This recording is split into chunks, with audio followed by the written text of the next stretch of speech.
سبيل مريح تنهدى يا صاحي كي تستريح وبث keberkahan jam'iyah mubarakah. Mudah-mudahan Allah subhanahu wa ta'ala berikan berkah di dalam majelis kita ini, bilkhusus guru kita semua akhina Al-Habib Mahmud bin Umar Al-Hamid ibn Syekh Abi Bakar bin Salim, diberikan kesehatan, keberkahan beserta segenap keluarga besar beliau, dan juga semua yang hadir di sini, para habaib, para guru-guru, para tokoh masyarakat, dan juga tokoh pemerintahan, dan juga dari TNI dan kepolisian, dan semua yang hadir di tempat ini. Insya Allah kita makin dekat kepada Allah, makin cinta kepada Rasulullah Sallallahu Alaihi Wasallam, makin berkah, makin makmur, makin aman. Amin ya Rabbal Alamin.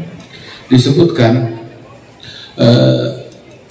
kita kumpul di sini juga dalam rangka khatam Maulid Arba'in, penutupan daripada Maulid yang dilakukan selama 40 hari atau 40 malam, mulai dari awal Rabiul Awal sampai pada malam hari ini yang merupakan malam ke-13 dari bulan Rabiul Tsani yang dimuliakan oleh Allah Subhanahu wa ta'ala, dan senantiasa kegembiraan kita dengan Nabi Muhammad Sallallahu Alaihi Wasallam.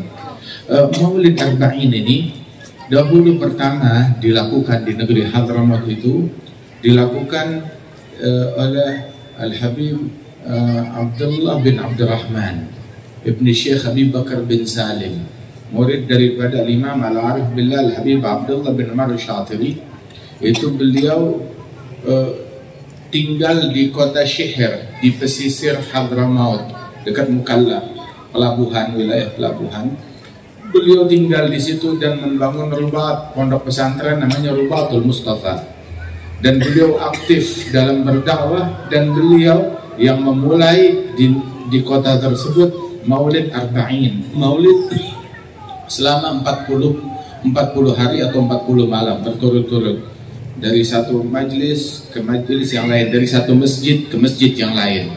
Kadang di beberapa malam tertentu itu ada beberapa masjid yang melaksanakan begitu. Dan kami pun juga waktu belajar di Hadramaut sempat tinggal beberapa bulan di Rubatul Mustafa yang didirikan oleh beliau, dan juga hadir Maulid pertama kita hadir ada beberapa kali. Kemudian Maulid yang terakhir, penutupan Maulid Arba'in itu juga kita pernah hadir beberapa kali di kota Syihr tersebut bersama guru kami Al-Habib Umar bin Muhammad bin Salim bin Hafidh, yang pernah datang ke kota Makassar ini sebanyak 3 kali.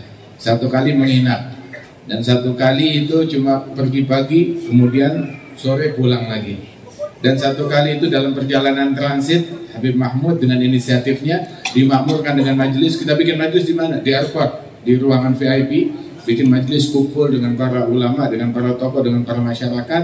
Alhamdulillah. Dan dalam ketiga perjalanan tersebut, alhamdulillah kami turut mendampingi dan menerjemahkan Al-Habib Umar bin Muhammad bin Salim bin Hafidh. Alhasil Maulid Arba'in tersebut berkali-kali kita hadiri. Subhanallah, pembukaannya, penutupannya, dan juga beberapa tahun kita hadir dari satu masjid ke masjid yang lainnya. Banyak kita hadiri di sana. Kemudian ketika kita pulang dari belajar dari kota Tarim sekitar tahun 98, kita balik ke Indonesia. Kemudian mulailah kebiasaan yang baik ini dijalankan dan dimulai di beberapa daerah, di wilayah seperti Palembang, kemudian juga di Jakarta dan di beberapa tempat.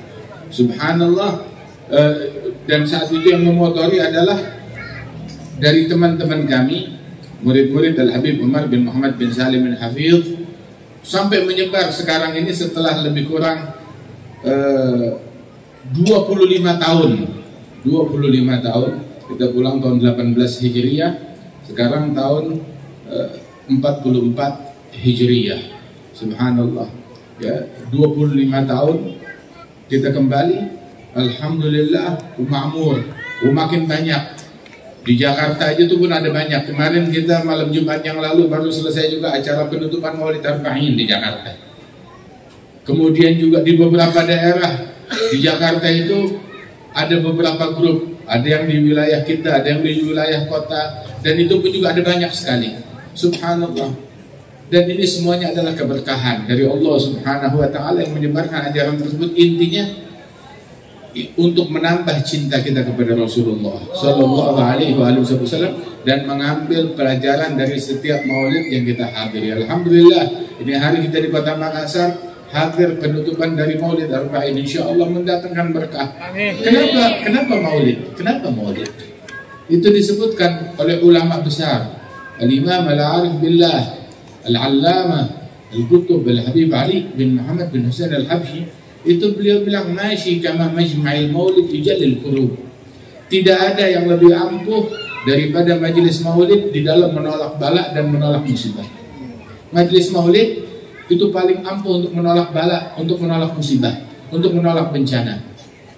Sebab kita datang di majelis maulid minta solusi kepada Allah. Majelis maulid memperingati manusia yang diutus rahmatan lil alamin. Maka majelis tersebut adalah majelis rahmat, bukan majelis laknat, bukan majelis untuk saling mencaci, memaki, atau berprasangka buruk atau mendengki. Namanya majelis rahmat.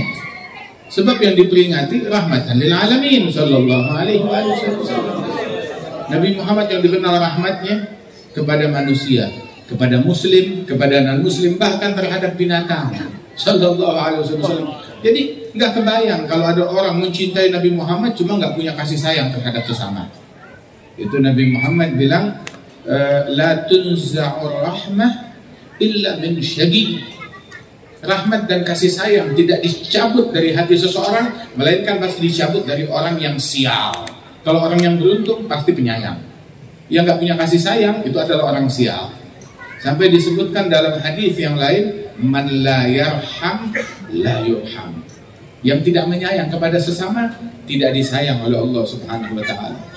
Ada satu orang melihat Nabi Muhammad mencium anak kecil dengan kasih sayang, dengan kelembutan, dengan cinta. Itu orang adalah orang yang tangguh, yang kuat, yang gagah, terkenal jagoan di sukunya. Dia bilang, ya Rasulullah, mencium anak kecil itu adalah sifat orang yang lemah. Menurut dia begitu. Bukan sifat pemimpin yang tangguh, harus kuat. Tapi kalau mencium anak kecil itu lemah namanya. Dan saya punya anak kecil. Di rumah saya ada 5 atau 7 yang semacam ini, nggak pernah satu pun saya cium. Itu komentarnya. Nabi bilang dengan singkat, Nabi bilang, wa ma amliku nafsi in kana Allah qad naza'a rahma an qalbik. Man la yarham la yurham. Bisa apa saya kalau Allah sudah mencabut rahmat dari dalam hatimu? Orang yang tidak penyayang tidak disayang oleh Allah Subhanahu wa taala. Kata Rasul sallallahu alaihi wasallam, Nabi orang yang penyayang. Dan rasa sayang Nabi Muhammad itu dirasakan oleh setiap orang yang duduk bersama Nabi. Kita kan teriak rahmat, rahmat, kasih sayang, kasih sayang. Akan tetapi kita memberikan kesan angker kepada orang lain. Bagaimana bisa hal tersebut? Nabi Muhammad sallallahu alaihi wasallam itu rahmat beliau terlihat dari tatapan matanya, mata penyayang. Dari sikapnya, sikap penyayang. Sampai bajunya, baju seorang penyayang. Itu dikatakan man ra'ahu badihatan haba wa man khalatahu ma'rifatan ahabbah. Yang melihat Rasulullah pandangan pertama langsung takut karena karisma dan wibawa Nabi Muhammad. Dia ketakutan sebab Nabi itu memiliki dengan keramahannya, kelembutannya, memiliki wibawa yang kuat, yang luar biasa. Tahu wibawanya Rasulullah? Itu idza aqbala fi tariq faka'annama jayshul muqbil. Kalau Nabi Muhammad jalan di jalanan, ini jalanan, jalan sendirian di jalanan, itu orang yang melihat dari ujung jalan langsung gemeteran. Kenapa? Seolah-olah itu adalah parade tentara yang datang, bagaikan pasukan besar yang menakutkan. Melihat dari jauh begitu, Nabi sendiri, tapi memiliki wibawa seperti wibawa pasukan yang datang. Sallallahu alaihi wasallam. Tapi begitu dia ketemu, duduk, mendengar, melihat, langsung jatuh cinta kepada Nabi Muhammad. Itu sifatnya Nabi. Sampai dibilang tiap orang yang duduk bersama Rasulullah, tiap orang, dewasa, anak-anak, orang tua, itu kalau duduk sama Nabi, mereka sampai bilang berasa dirinya kayaknya di majelis yang paling disayang saya, yang paling diperhatikan saya, yang paling diopeni oleh Nabi saya, yang paling dicinta oleh, berasanya seperti itu, berasa dirinya paling disayang oleh Nabi Muhammad. Itu pemimpin kayak begitu, sallallahu alaihi wasallam. Sehingga Syekh Al-Habib Umar cerita, beliau menyebutkan teliti sejarahnya riwayat hidup para sahabat Nabi Muhammad. Dan kalau kita teliti manaqib dan sirahnya para sahabat Rasulullah, maka niscaya kita akan temui kebanyakan atau hampir seluruhnya para sahabat yang masuk Islam, sebelum Islam masuk, mereka udah terlebih dahulu jatuh cinta kepada Nabi Muhammad. Sebab cinta dan iman, cinta kepada Rasulullah dan iman kepada Allah gak bisa dipisahkan. Ya masuknya bareng begitu, atau cinta duluan yang menarik orang untuk beriman kepada Allah Subhanahu wa taala. Kebanyakan seperti itu. Sallallahu alaihi wa alihi wasallam. Nah, itu Nabi Muhammad, seorang pecinta. Sampai disebutkan Allah taala mengajarkan akhlak kepada Nabi Muhammad, fabima rahmatin minallahi lintalahum walau kunta faddan ghalidhal qalbi lan faddu min hawlik fa'fu anhum wastaghfir lahum wa syawirhum fil. Ini metode dakwah yang akhlaknya tuh udah di atas rata-rata. Pertama dibilang, dengan rahmat Allah Ta'ala engkau bersikap lemah lembut kepada mereka. Dengan rahmat Allah bersikap lemah lembut kepada mereka. Rahmatnya Rasulullah, kasih sayangnya Rasulullah, itu beliau mengambil daya kasih sayangnya, nyolok di mana? Koneksi kemana? Dari mana sumbernya? Toran kasih sayangnya bersumber dari mana? Fabima rahmatin minallah, dari Allah Ta'ala. Hingga beliau menyayangi makhluk, semua manusia disayangi dengan rahmat dari Allah Ta'ala, dan bersikap lemah lembut kepada semua orang. Seandainya engkau bersikap fadhan ghalidhal qalbi, berucap kata-kata yang kasar, kemudian berhati kaku, kasar, begitu keras kepada orang, judes atau bahasa kita jutek kepada orang, maka apa yang terjadi? Orang bakalan mental, bakalan lari, bakalan kabur. Walaupun seganteng apapun, kalau kasar nggak ada yang demen. Walaupun seindah apapun, sebagus apapun orasinya, tapi kalau udah kasar nggak ada yang suka. Nabi Muhammad orang yang suaranya paling indah, nggak ada yang suaranya lebih indah dari Nabi Muhammad. Orang yang wajahnya paling tampan, itu Sayyidina Ali bilang lam ara gablah wala ba'dahu mithlah. Saya nggak pernah melihat sebelum Nabi Muhammad, setelah Nabi Muhammad gak ada orang yang seindah setampan Nabi Muhammad. Kata Sayyidina Ali bin Abi Thalib, sebelum Nabi, setelah Nabi gak ada yang menyerupai Nabi sallallahu alaihi wasallam. Kata Sayyidina Ali bin Abi Thalib. Kemudian juga orang yang paling tampan Rasulullah, yang paling merdu suaranya Rasulullah, yang paling wangi Rasulullah. Idza marra bi tariq urifa min tibihi annahu qad marra fi. Kalau Nabi Muhammad lewat di jalanan, itu ketahuan dari wanginya Rasulullah kalau Rasulullah pernah lewat di jalanan itu. Sampai sahabat mencium, ini aromanya Nabi. Kapan Nabi lewat sini? Oh, kemarin lewat sini. Wanginya masih kecium. Idza jalasa fi majlisin baqiya tibuhu fihi ayyaman wa in taghayyab wa yujadu minhu ahsanu tib wa illam yakun gatatayyab. Apabila duduk di suatu ruangan, maka wanginya Rasulullah tetap ada di ruangan tersebut sampai berhari-hari. Nabi pernah di sini? Iya. Kapan? Tadi pagi? Bukan. Seminggu yang lalu. Sampai berhari-hari kecium aromanya. Ruangan yang pernah dimasuki oleh Nabi Muhammad. Itu kita ada pernah ziarah berkunjung Alhamdulillah juga pernah berkunjung ke suatu museum namanya Darul Madinah di Madinah Al-Munawwarah. Dan dia membuat ada beberapa maket dan kitabnya juga Masya Allah luar biasa. Itu didata, dari data yang ada lebih dari 3.000 bahkan 4.000 spot di mana Nabi Muhammad pernah ada di spot tersebut di Madinah. Jadi didata dari tarikh, dari sejarah, sampai dia bikin maketnya itu, ini rumahnya sahabat fulan, ini rumahnya sahabat fulan. Kemudian dia sebutkan ini rumah-rumah yang pernah dimasukin oleh Nabi Muhammad. Nabi pernah masuk rumah ini, Nabi pernah sholat di sini, Nabi pernah duduk di sini, Nabi pernah tidur di sini. Itu ada lebih dari 4.000 tempat yang dimasuki, yang berhasil didata, dimasukkan di situ. Subhanallah.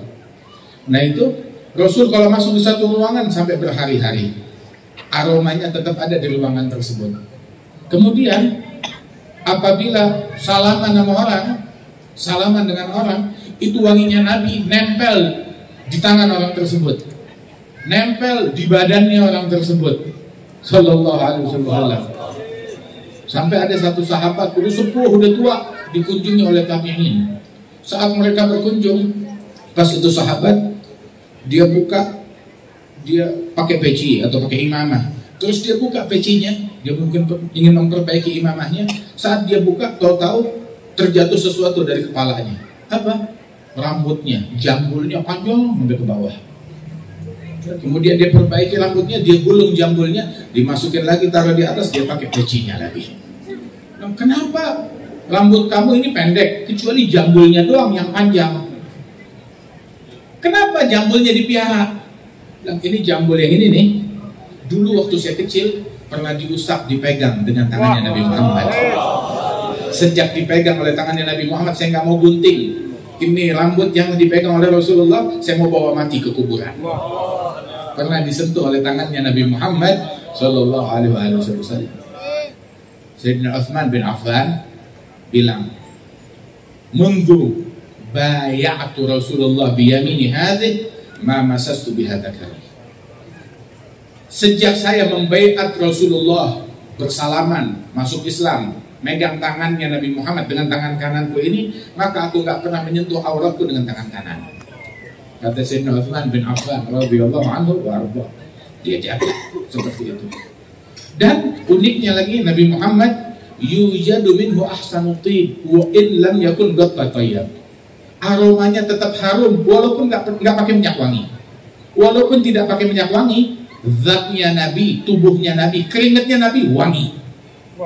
Dan ini disebutkan la tiba atyab, gak ada wewangian yang lebih harum daripada araknya Nabi Muhammad, keringatnya Rasulullah SAW.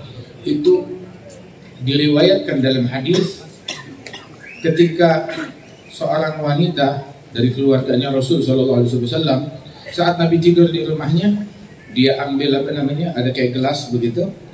Nabi tidur keringetan panas, terus ditampung keringatnya Nabi Muhammad, diambil yang netes tuh keringat.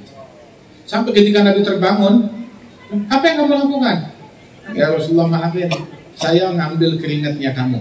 Untuk apa? Sebagai campuran untuk minyak wanginya kami. Jadi saya beli minyak wangi, saya nggak mampu beli minyak wangi yang mahal. Jadi saya beli minyak wangi yang sedang, terus saya campur dengan tetesan keringatnya Rasulullah, maka berubah itu minyak wangi menjadi minyak wangi yang paling harum di alam semesta. Sallallahu alaihi wasallam. Madinah dulu namanya Yathrib, tempat wabah, tempat penyakit. Kebanyakan orang masuk Madinah pada sakit, bahkan ada yang mati, kena demam Madinah. Termasuk ayahandanya Nabi Muhammad, meninggalnya dikubur di Madinah Al-Munawwarah. Dan kalau sekarang itu masuk dalam komplek Masjid An-Nabawi. Ibundanya Rasul sallallahu alaihi wasallam pulang dari Madinah, arah balik, meninggal di tengah jalan di Abwa. Itu tempatnya penyakit. Tapi begitu Nabi Muhammad masuk ke Madinah, tahu namanya Madinah berubah jadi apa? Thayyibah. Apa itu Thayyibah?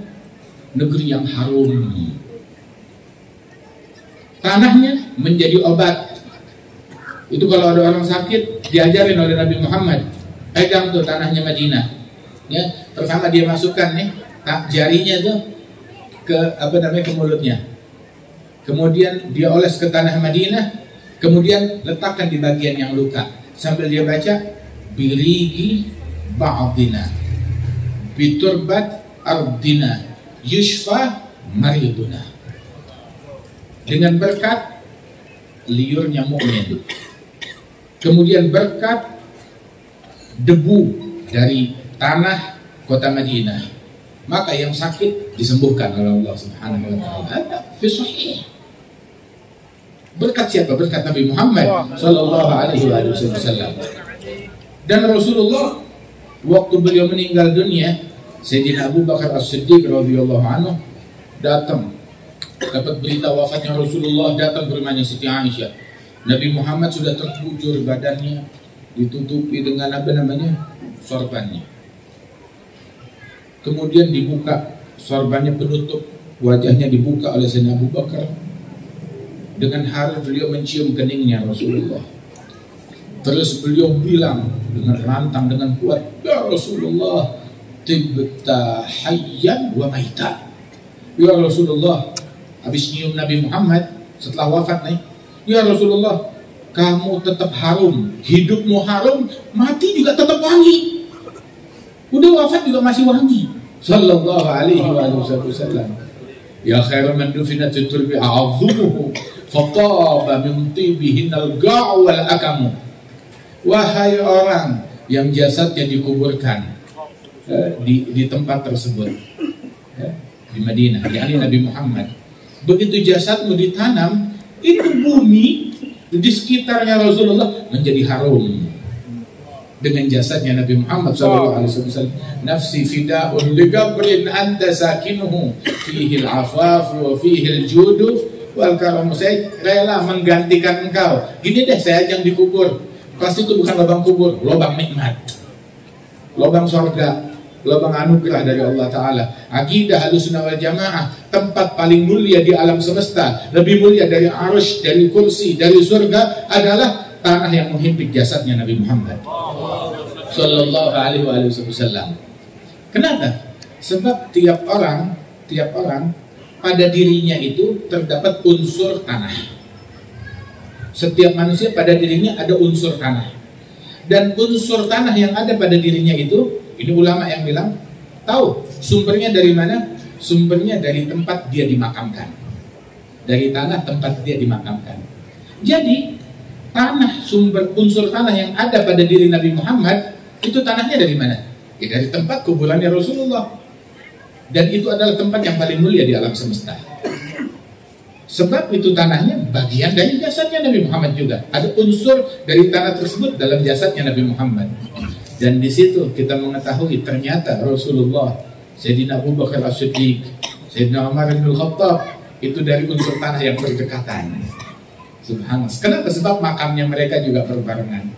Sayyidina Ali bin Abi Thalib waktu hadir jenazahnya Sayyidina Umar bin Khattab, melihat Sayyidina Umar dimakamkan di sebelahnya Rasulullah, Sayyidina Abu Bakar, Sayyidina Umar, Sayyidina Ali, itu yang cerita Abdullah bin Abbas.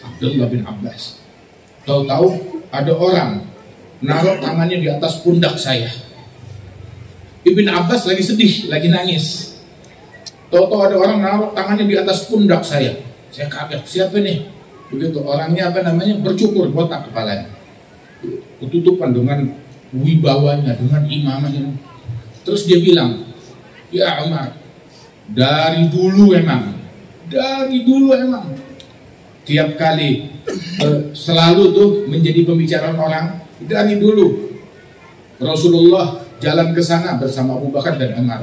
Rasulullah hadir di sana bersama Abu Bakar dan Umar. Rasulullah pergi ke sana bersama Abu Bakar dan Umar. Selalu digandengkan tuh nama mereka berdua. Begitu. Dan betul juga, begitu meninggal Rasulullah, Abu Bakar dan Umar, kuburannya berbarengan. Sampai tuh posisi makamnya Sayyidina Abu Bakar dikuburkan, itu dia nggak berani sejajar dengan Rasulullah. Bilang kepalanya di bagian bawah, begitu, mendekati pinggangnya Nabi Muhammad. Kepalanya Sayyidina Abu Bakar itu sejajar dengan pinggangnya Rasulullah. Dan Sayyidina Umar bin Khattab ketika dikuburkan lagi, dia lebih ke bawah lagi. begitu, lebih ke bawah, nggak berani sejajar dengan Abu Bakar, lebih ke bawahnya, di bawahnya Abu Bakar As-Siddiq radhiyallahu anhu, saling menghargai. Tahu kan kita mimbarnya Nabi itu ada 3 anak tangga. Nabi dibuatkan mimbar 3 anak tangga. Nabi Muhammad itu selalu berdiri di anak tangga yang ketiga. Begitu beliau wafat, Sayyidina Abu Bakar As-Siddiq radhiyallahu anhu, kalau naik ke mimbar nggak berani berdiri di anak tangga yang ketiga, bilang nggak berani, itu tempatnya Rasulullah. Dia berdiri di anak tangga yang kedua. Sayyidina Abu Bakar adab kepada Nabi Muhammad. Kemudian begitu Sayyidina Abu Bakar wafat, Sayyidina Umar itu beliau kalau naik mimbar nggak berani naik ke anak tangga yang ketiga, atau bahkan yang kedua, dia berdiri di anak tangga yang pertama, bilang naik ke atas. Enggak, itu tempatnya Rasulullah. Bawahnya, itu tempatnya Abu Bakar. Saya nggak berani.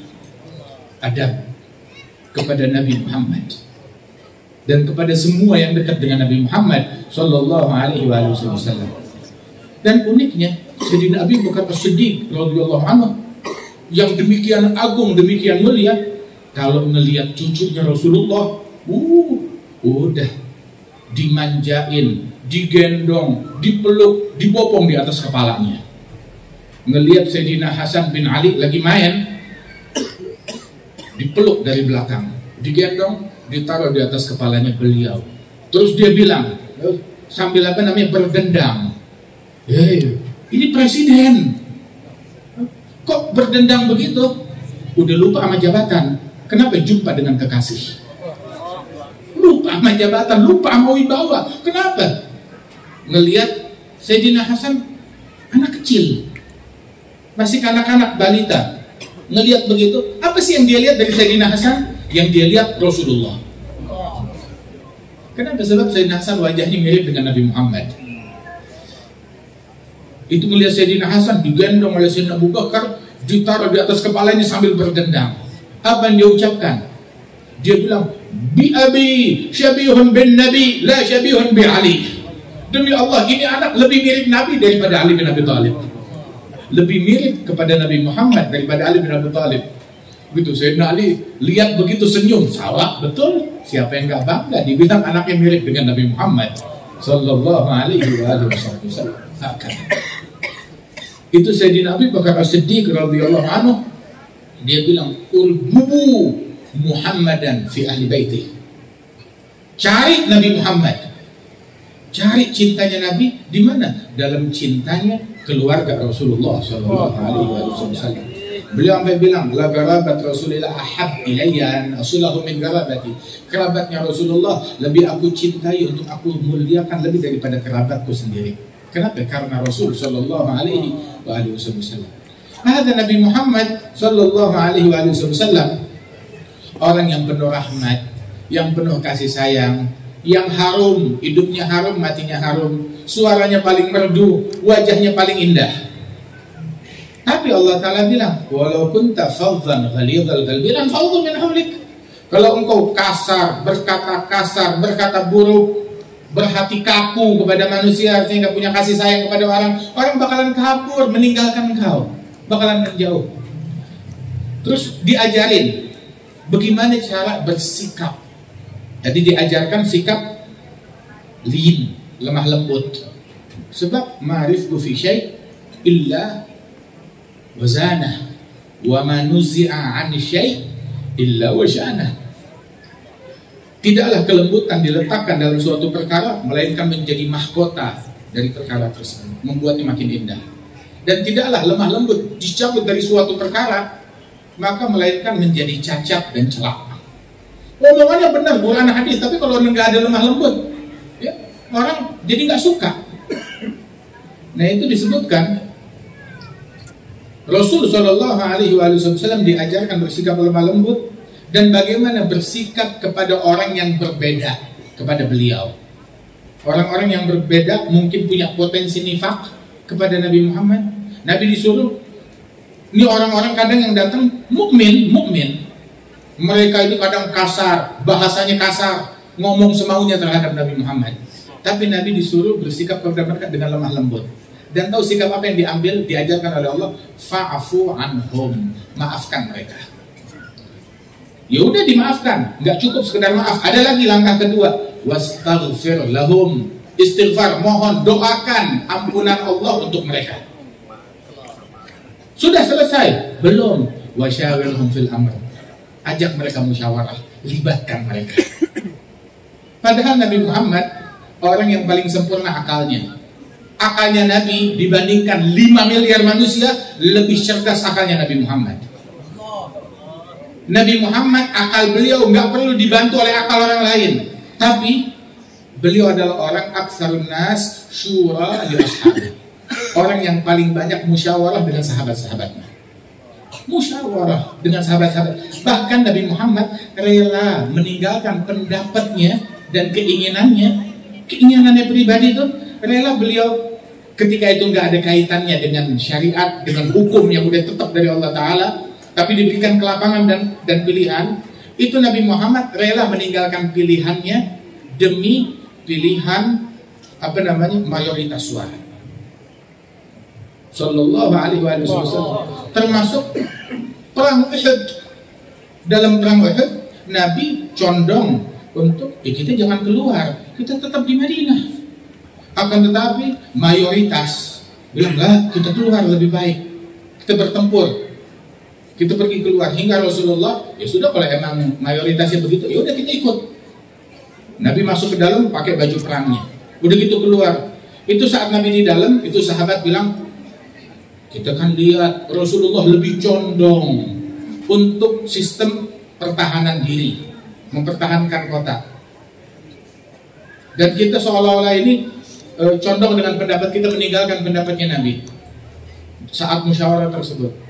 Akhirnya mereka bilang, iya betul, kita keliru. Ya sudahlah, begitu Nabi keluar, bilang ya Rasulullah, sudah, kita semuanya nyerah, kita ngikut kepada pendapat yang kau. Nabi bilang, itu kalau tadi. Kalau sekarang nggak boleh seorang Nabi udah pakai baju perangnya, udah pakai baju perangnya, udah ngikut arahan, udah ngikut musyawarah, terus udah pakai baju perangnya, udah gitu ditanggalkan lagi, enggak. Begitu. Sekarang tetap kita jalan semuanya. Tahu hasilnya seperti apa, nggak jadi masalah. Akan tetapi udah tetap kita ikutin arahan musyawarah. Sallallahu alaihi wasallam. Orang yang paling luas akalnya, akan tetapi paling banyak musyawarahnya. Allahumma sholli alaihi wa ala alihi wa syawirhum fil amri. Ini ajaran dari Allah Subhanahu wa taala. Nah, karenanya itu rahmat dan kasih sayang beliau yang demikian luas, ayo kita praktekkan, kita amalkan, kita hidupkan di tengah-tengah kita. Majelis macam begini, kita memancing rahmat Allah buat dunia, buat lingkungan kita, untuk mendatangkan rahmat dan anugerah Allah Ta'ala. Ini majelis hal yang paling ampuh untuk mendatangkan rahmat dari Allah Ta'ala, untuk mengangkat bala dan musibah dari negeri kita. Alhamdulillah, manusia senantiasa berada dalam kebaikan selama majelis yang semacam ini masih ada di tengah-tengah kita. Makanya kita jaga, kita hadir, dan bukan cuma sekedar hadir, kita amalkan apa yang kita dengar. Orang majelis dengar nasihat, apa yang harus dia lakukan? Basyir ibadilladzina yastami'una al-qawla fayattabi'una ahsanah. Beri kabar gembira, ya Muhammad, beri kabar gembira kepada hamba-hambaku yang ketika mendengar nasihat mereka ikuti sebaik-baiknya. Kita di majelis dapat ilmu. Oh, hebat dong kita. Belum hebat.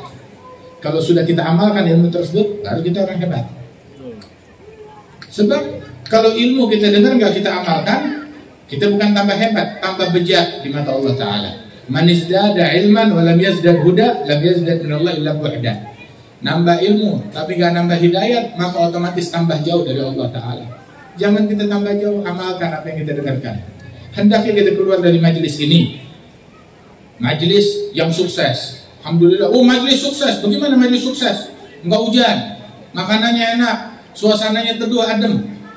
Itu satu hal. Tapi kesuksesan bukan di situ doang. Kesuksesan yang hakiki adalah kita makin tekun sholat jamaah. Kesuksesan majelis, keluar dari majelis, alhamdulillah, adem, rahmat. Saya keluar dari majelis nggak ada benci sama orang, cinta kepada semua orang. Itu majelis yang benar begitu. Bukan keluar majelis bawaannya mau makan orang. Siapa yang mau saya katain? Siapa yang mau saya kafirin? Siapa yang mau saya caci? Itu bukan majelis itu. Kamu keluar konser atau keluar majelis? Kalau keluar majelis, maka apa hasilnya? Rahmat, kasih sayang kepada sesama. Keluar majelis, silaturahmi dijalin. Bukan mutus, oh keluar majelis, saya putus sama dia, saya putus sama dia. Jangan, cintai semua orang. Itu hasil dari majelis. Hasil majelis, birrul walidain, bakti kepada orang tua. Itu hasil dari majelis. Hasil dari majelis, jaga mulut. Jangan gosipin orang, jangan ngatain orang. Jangan gosipin orang, jangan prasangka buruk sama orang, sangka baik sama orang. Itu hasil majelis. Allah mengajarkan kepada Musa dan Harun untuk sangka baik kepada Fir'aun. Fir'aun, siapa yang lebih jahat dari Fir'aun? Fir'aun melakukan kejahatan. Dan kejahatannya Allah menamakan kejahatannya, tahu apa? Bukan kejahatan yang bisa ditolerir lagi. Idhab ila fir'auna innahu tagha. Tahu tagha, udah kelewat batas. Dan bagaimana cara ngomong kepada orang yang kelewat batas? Dan bagaimana cara bersikap kepada orang yang udah kelewat batas? Idhaba Musa Harun, idhaba ila fir'auna innahu tagha. Faqula lahu qawlan layyina la'allahu yatadhakkar aw yakhsha. Katakan kepada Fir'aun ucapan yang lembut, lin, lemah lembut. Terus sangka baik, la'allahu, barangkali kamu nasihatin orang, dia prasangka baik sama orang. Prasangka baik kepada Fir'aun, la'allahu yatadhakkar aw yakhsha. Berharap kali dia bakalan ingat, dia bakalan sadar, bakalan takut kepada Allah Ta'ala. Suruh sangka baik kepada Fir'aun, apalagi kepada Muslim. Fir'aun tukang sembelih bayi. Yang disembelih bukan satu bayi, bukan dua bayi, bukan 10 bayi, bukan 20 bayi. Berapa ribu bayi yang disembelih oleh Fir'aun. Tukang menghinakan, menistakan, mempermalukan, melecehkan wanita. Yudzabbihuna abna'akum wa yastahyuna nisa'akum. Orang yang melecehkan wanita. Gimana sikap kepada situ? Allah Ta'ala bilang, "Bulalahu qawlan layyina la'allahu yatadzakkar aw yakhsha." Dalam ayat yang lain, "Idhhab ila fir'auna innahu tagha." Faqul, katakan kepada Fir'aun. Tapi kata-katanya itu didoktrin oleh Allah Ta'ala. Hal laka ila an tazakka. Hei Fir'aun, hal laka, apakah kira-kira ada peluang bagimu untuk bersuci? Hal laka ila an tazakka. Enggak dibilang, ya Fir'aun tazakka, ya Fir'aun tub, ya Fir'aun irja', hei Fir'aun balik, tobat, insaf. Enggak. Tapi diajarin hal laka. Kira-kira apakah ada peluang bagimu ila an tazakka, barangkali kamu mau bersuci. Terus Nabi Musa bilang, saya wa ahdiyaka ila rabbika fatakhsha. Saya siap mementori kamu untuk sampai kepada Allah dan kau takut kepada Allah. Subhanallah. Ada akhlak. Kalau Nabi Musa hidup di zaman sekarang ngomong begitu, wah ini Fir'auner disebutnya. Konconya Fir'aun nih, kong kali kong sama Fir'aun. Tapi enggak, dakwah enggak begitu. Diajarin. Berdakwah dakwahnya Nabi Muhammad, dakwah jalan-jalannya Allah Subhanahu wa taala, jalannya Rasulullah sallallahu alaihi wasallam. Ayo, lemah lembut kita, akhlak kita, kasih sayang kita. Jangan kita berasangka buruk kepada orang majelis, jangan suudzon, jangan sangka buruk, sangka baik kepada semua orang. Untuk berharap, doakan semua orang, pengen semua orang selamat, pengen semua orang dekat kepada Allah Subhanahu wa taala. Majelis ini enggak dibuat melainkan sesuai namanya, untuk membawa berkah buat lingkungan, bawa berkah buat negeri, bawa berkah buat masyarakat. Orang yang hadir pulang ke rumahnya mendapatkan berkah dari Allah Ta'ala. Berkah apa yang mereka dapat? Orang rumah semuanya sholat jamaah, orang rumah semuanya nggak ada yang telat subuh lagi, orang rumah semuanya nggak ada yang memutuskan silaturahmi, orang rumah semuanya bakti birrul walidain, orang rumah semuanya nggak ada kedengkian, nggak ada kebencian kepada sesama muslim. Ada jaga mulut, jaga mata, jaga hati kita, keluar dari majelis menjadi manusia yang penyayang satu sama lainnya. Mudah-mudahan Allah Ta'ala sebarkan kasih sayang di negeri kita ini, dipersatukan negeri kita ini, dijadikan kita orang yang saling cinta, saling mengasihi satu sama lain, dijadikan rumah kita markas dan sumbernya kasih sayang dan rahmat bagi alam semesta. Amin ya rabbal alamin. Insyaallah Al Habib Mahmud dan keluarga besar beliau makin berkah, makin makmur, dan juga para guru-guru kita yang hadir tengah-tengah kita semuanya, dan para tokoh, para pimpinan kita dari TNI, dari Polri, dari pemerintah setempat, diberikan keberkahan oleh Allah Ta'ala, dibimbing di dalam memberikan manfaat kepada masyarakat, menjadi bagian dari umat yang terbaik ini dengan memberikan manfaat, berjalan di jalannya Rasulullah sallallahu alaihi wasallam. Amin ya rabbal alamin. Rabbi hina syakirin, tawaffana muslimin, nub'ath minal aminin fi surati sabiqin bijahi taha rasul. جد ربنا بالقبول هب لنا كل سور رب استجب لنا آمين. أدم راية الدين القويم في جميع الأوطار منشورة، معالم الإسلام والإيمان بأهلها معمورة، بأهلها معمورة معنى وصورة. اكشف اللهم كربة المكروبين، وقض دين المدينين، واغفر للمذنبين، تقبل توبة التائبين، انشر رحمتك على عبادك المؤمنين أجمعين، واكفي شر المعتدين والظالمين، ابسط العدل في ولاة الحق في جميع النواحي والأقطار، أيدهم بتأييد من عندك، ونصر على المعاندين من المنافقين والكفار. اجعلنا يا رب في الحزن الحصين من جميع البلايا، وفي الحرز المكين من الذنوب والخطايا. قدمنا في العمل بطاعتك، وصدق في خدمتك دائمين. إذا توفنا مسلمين مؤمنين، واختم لنا منك بخير أجمعين. اللهم بارك في أعمارنا، اللهم بارك في أيامنا، اللهم بارك في شهورنا، اللهم بارك في ساعاتنا، اللهم بارك في دقائقنا، اللهم بارك في ثوانينا، اللهم بارك في أنفاسنا، اللهم بارك في حركاتنا وسكناتنا وأقوالنا وأفعالنا برحمتك يا ربنا يا مولانا، بجاه نبينا محمد صلى الله عليه وآله وسلم المصطفى على هذه النية وعلى كل صالح وإلى حضرة النبي. الفاتحة.